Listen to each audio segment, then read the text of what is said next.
Hello friends, welcome back to another video about Adobe InDesign. Today we're going to be talking about bullets and numbering.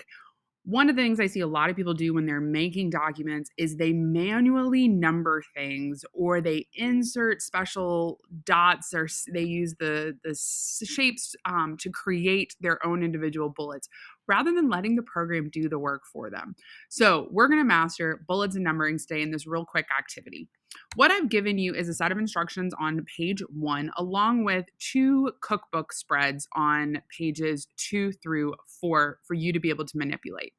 Now, we use bullets and numbering to help us organize our information more effectively in order to better communicate with our audience. And today is no exception. We need to get some organization on these cookbook recipe pages. So follow along with me in order to create a much more visually appealing spreads. On the directions, we're going to start with doing some bulleting in our ingredients, and then we're going to number our directions. So for bulleting, you do have to highlight whatever it is that you are wanting to bullet first. So for this, for the ingredients, for the chicken and the sauce, we're going to highlight just the things that we want to bullet. In our properties panel, this automatically pops up. If you scroll down to the bottom, there is a whole section about bullets and numbering. And I'm just going to click the bullet so that you can see it automatically bullets it with this very simple black bullet. I've never found a lot of reason to change it, but I do like to know how to. So if you click the options button, which is I've just done, I do have the ability to change it from bullets to numbered. I have the ability to change the indent as well. And in the directions, I did ask you to change the indent to a 0.5 indent. And then we're going to add our own bulleted character. Now, when you click add, it is going to pull up all of the special symbols that are available to you in that font that's pulled up. So we're in Arial, which is the default font for this particular thing. But if you come in here, you do have all of the fonts available to you on your computer. And I'm going to scroll all the way down here. Not quite all the way, but close enough to all the way till I get to the wingdings. I like wingdings 1, 2, 3. And you have the ability to go through and choose a new one. And you'll see there's that default black dot one, and you can choose one that makes sense for what it is you're doing. You can go through Wingdings 1, Wingdings 2, Wingdings 3, and I just want you to pick one that you think stylistically works well for what we're trying to do on this cookbook spread. I will say I like Wingdings 3 tends to be mainly about arrows. You get a lot of different choices. But the other thing is any of the fonts have some of these symbols.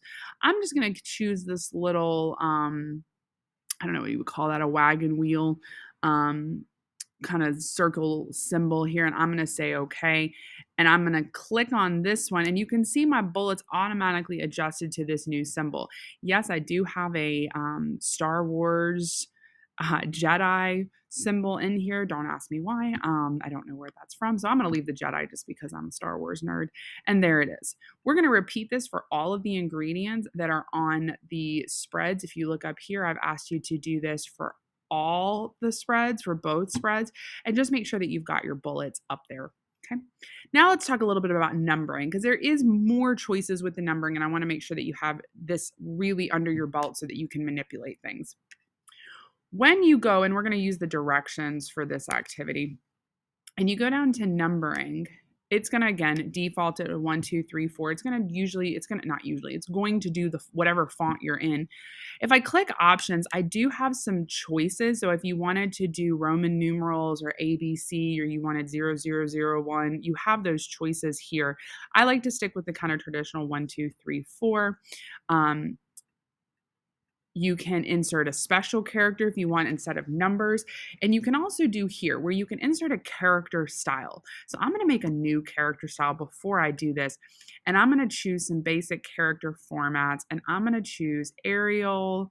I'm going to do bold. And I've put exactly what it is I'm looking for from you in here, including the color that I want, which happens to be, I believe I did this cream color for the first 2 spreads. And when I set up, and I'm going to do size, I think I said 14.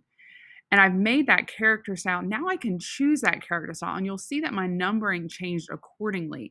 This is really great that if you want a specific look for your numbering, you can quickly save that character style and then apply that character style just to the numbers without affecting the actual text.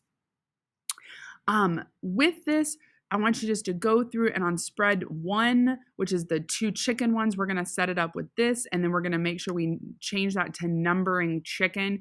I left it as character style 1. I can quickly go back to my styles panel, however, and change that. And I'm gonna double click here and I'm gonna call that numbering chicken.